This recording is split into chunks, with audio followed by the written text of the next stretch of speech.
Okay, YouTube. I don't always review electronics so much just because there's so many people out there reviewing electronics that it's kind of difficult to have anybody even look at your video. But this review, and this is going to be kind of tough because it's inside the case. I don't want to crack it open and show you the phone. I'm just going to tell you a little bit about this phone. I haven't had a phone in quite some time, and I went ahead and I've used an iPod and iPad for years for Wi-Fi because my job has Wi-Fi, my house, my parents' house, the places I frequent have Wi-Fi, and I actually don't have a home phone number either. So I've been using MagicJack. So I've been kind of off the grid when it comes to the cellular plans for probably about close to 10 years, with the exception of one time my buddy worked at a cell phone place and he hooked me up on a dealer plan, but then he didn't work there very long, so then that was gone. But you know, generally I text message, I email, and really rarely do I talk on the phone. And when I'm home, I have the MagicJack. But I do a lot of camping and outdoor stuff, and it's kind of nice to have something where you can actually get a hold of people or text people or share your experiences or whatnot. So I broke down. I was kind of waiting because I was going to go. I can't rationalize paying $150, $200 a month for a cell plan. So and then having to pay for the phone for $400, whatever they charge. So I wanted to get a Virgin Mobile plan. Like their all inclusive, like I don't know what they call it, their unlimited plans. So I've been looking for years at a couple of their phones, and I have a Samsung tablet. It's a dual core, and I found it's got a gig of RAM, and it just finds it so slow. I'll try not to bounce this around too much because I'm going to explain this and I'm going to show you. Okay, I'm going to tell you a little bit about it. I couldn't believe how slow the Samsung Tab is. So that's another review I put up on my page there because I was just really disappointed how slow it was. But it was only $150.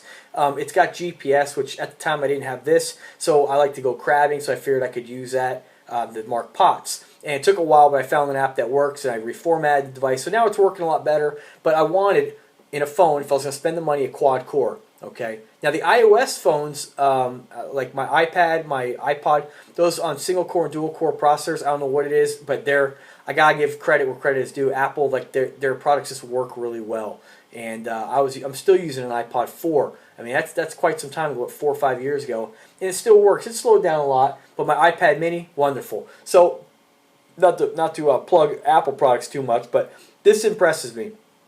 I was going to get the Samsung, but it was a dual core, and I didn't want to spend the money for a Virgin phone. I didn't want to pay $300 for a phone, Well, all of a sudden I look on the Virgin Mobile site, and they have this, and it's white. I know you can't see it, but it's not really much to look at. It looks just like a Samsung phone, all in white.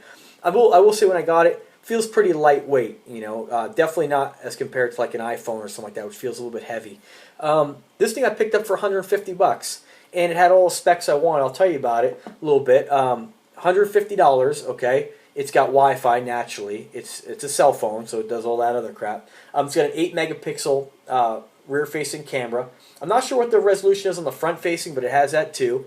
It runs the Android 4.4 KitKat, okay. It could also be used as a daily mobile hotspot, which I've never used. I never had the need to, but it's kind of expensive though. For $5 a day, you can connect up to 5 devices. So maybe maybe you're taking a little trip or something like that, and you have people in the car. It's nice to know you have the feature if you ever want to. It's got the quick remote, which is kind of cool. My Samsung tablet had that, and I never used it because the app sucks.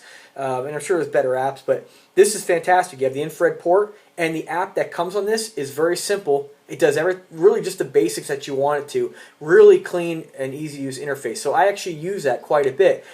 It wouldn't have been a selling feature for me. I wasn't looking for that. But after having it and trying the app on this particular device, I'm really glad it does. I do use it quite a bit.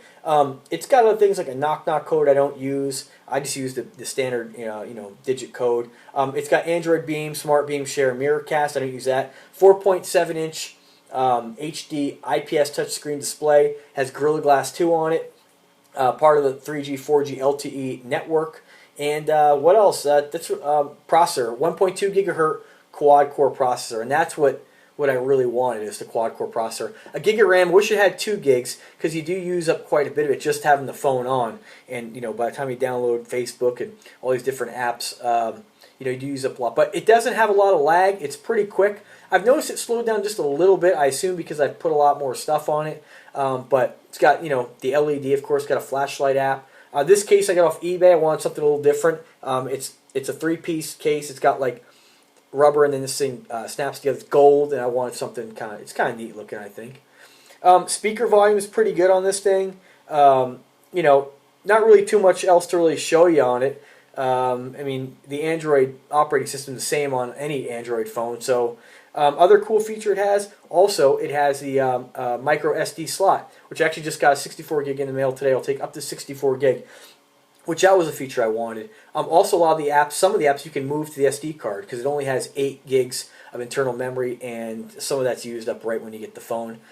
It's not quite as bloated as like a Samsung phone. I mean, you have the LG stuff you can't get rid of, but I mean, overall, a really good phone. You put the case on it, beefs it up a little more, protects it, and I have to say, really impressive. This is the kind of thing I would have bought even if I didn't have the plan because it works so well on Wi-Fi as well. I mean, it's light years ahead of my iPod 4. It allows me to do everything I want to do, and it's nice. It automatically switches to Wi-Fi or whatnot. It's got the Bluetooth, which all phones have, which is nice when I get in the car. Nobody calls me. I don't, like I said, I don't talk. Kind of a neat app that I'm pretty happy that I'm able to take advantage of is Google Voice. So if somebody calls, it'll ring to this. It'll ring my primary number, my Magic Jack number, and the cell phone. And with the Magic Jack app, I can opt it to call. When I make a phone call, it'll ask me, do I want to use Google Voice, which is a different number, or my primary number, or I can open the Magic Jack app and dial through there as well. The plan, $39 a month out the door, tax included. 300 minutes, unlimited text and data, 2.5 gigahertz or gig cutoff on data for the 3G and 4G LTE speeds. Once you get up to 2.5 gigs, they'll throttle you down. Still unlimited, but they throttle you down to, I think it's like maybe like 700K. So they slow you down quite a bit. But you know, for me, I haven't even come close to my data because this baby's always switching over to Wi-Fi. Antenna is great on it. Way better than my iPod. I can definitely pick up signals at work where normally I wouldn't. So overall, just a fantastic phone. The case looks cool. Not really too much else to say about it. What I find amazing is that $39 a month out the door, 300 minutes, unlimited text and data. I mean, most people don't talk anymore. If you do, you know, you can use the Magic Jack app and go through your data plan, which doesn't eat up much, or the Google Voice app, go right through data. You know, naturally, it's not as clear. I will say that. You know, it's been a while since I've had a phone, so I don't really know what to expect. You know, when I had phones, it was like analog. Digital was just kind of coming on the scene. So Virgin uses a Sprint network. So I don't know. I think it's a great deal. I can't imagine paying $100 a month for a plan.